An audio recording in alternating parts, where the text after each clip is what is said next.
Hey, vous voulez un empire incroyable qui vous rapporte 500 millions par jour et plus à terme? Vous êtes sur la bonne vidéo.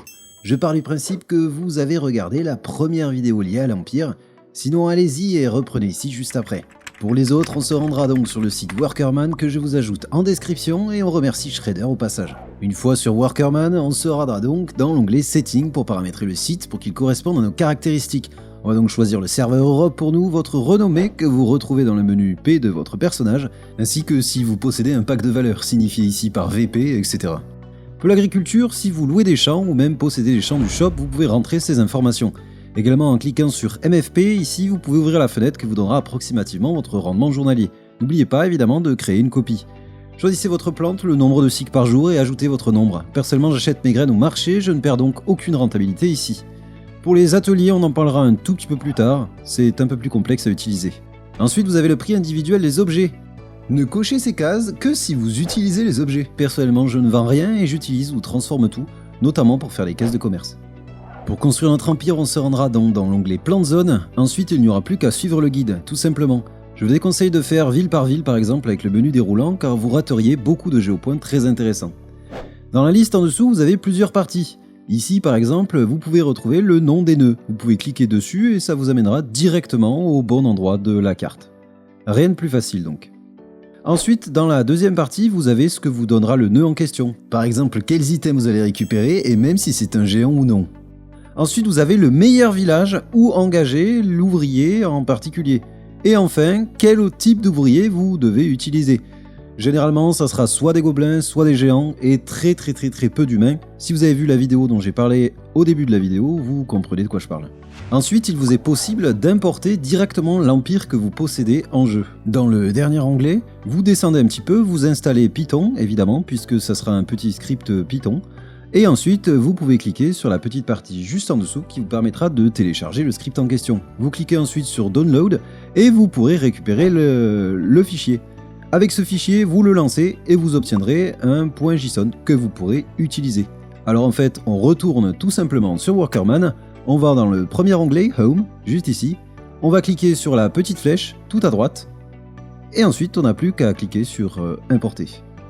Hop, on reclique à nouveau sur Import, et ensuite on a juste à aller chercher le fichier que vous venez de créer, tout simplement. Et ça importera votre empire en direct sur toute la map, absolument génial.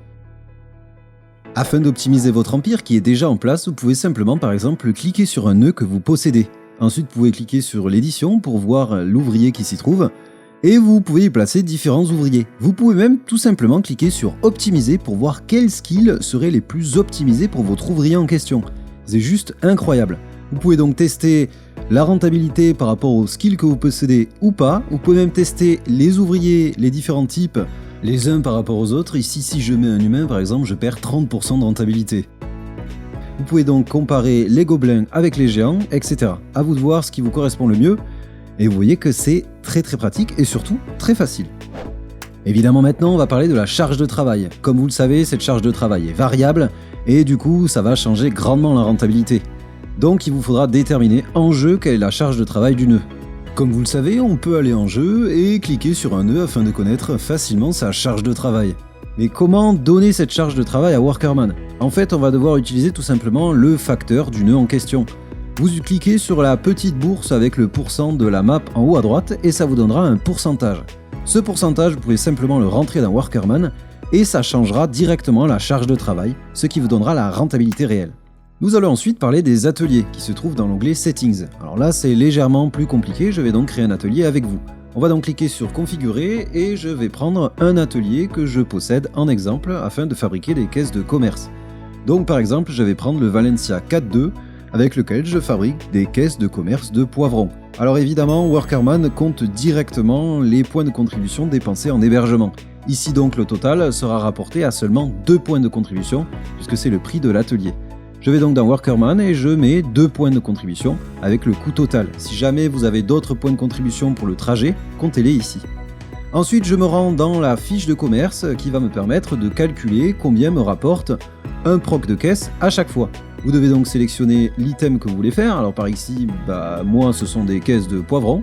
Ensuite, vous cochez toutes les différentes cases, votre niveau de commerce, etc. etc. Si jamais par contre vous devez utiliser de la transformation. Imaginons que vous vouliez faire des caisses de Calphéon par exemple. À ce moment-là, vous sélectionnez vos caisses et là, vous choisissez la transformation. Ne vous trompez pas car ça augmente grandement le bénéfice de vos boîtes, ce qui est plutôt important. Bon, évidemment, nous, on s'occupe des caisses de poivrons. Je vais donc rentrer mon paramètre et vous voyez que c'est pas joli. Alors ici, je ne vais pas cocher le plus 3 car en fait, j'ai un worker avec un plus 3, mais il est déjà compté dans Workerman puisque j'ai importé mon empire. Si vous avez donc un worker en cours dans Workerman qui possède un plus 3, ne le comptez pas dans la feuille de calcul, sinon il sera compté 2 fois. Il y en a beaucoup qui font cette erreur, alors ça change pas colossalement le résultat, mais bon, on aime bien être précis quoi. Donc ne vous trompez pas, comptez-le qu'une seule fois si vous n'avez pas de worker en cours sur Workerman. Ensuite, on va venir rentrer notre petit chiffre juste ici, vous n'avez plus qu'à faire ça pour tous vos ateliers, easy. Alors la manière la plus rapide, une fois que vous avez commencé votre empire et que vous allez gagner des points de contribution, c'est tout simplement d'aller sur l'onglet Home, et puis tout en haut à gauche de cliquer sur Empire. Et ici vous avez 2 onglets. Vous avez le Worst Taken qui vous dit en gros les ateliers, les géopoints les plus pourraves que vous avez pris, et vous avez ensuite le Best Untaken qui veut dire en gros les géopoints les meilleurs que vous n'avez pas pris. Suivez donc ça tout simplement pour améliorer votre empire petit à petit, en prenant les géopoints les plus intéressants. Rien de plus simple, Workerman c'est vraiment une pépite. N'hésitez donc pas à l'utiliser pour optimiser votre empire. Comme d'habitude, n'oubliez pas de dire aux gens que vous aimez, que vous les aimez. Ciao.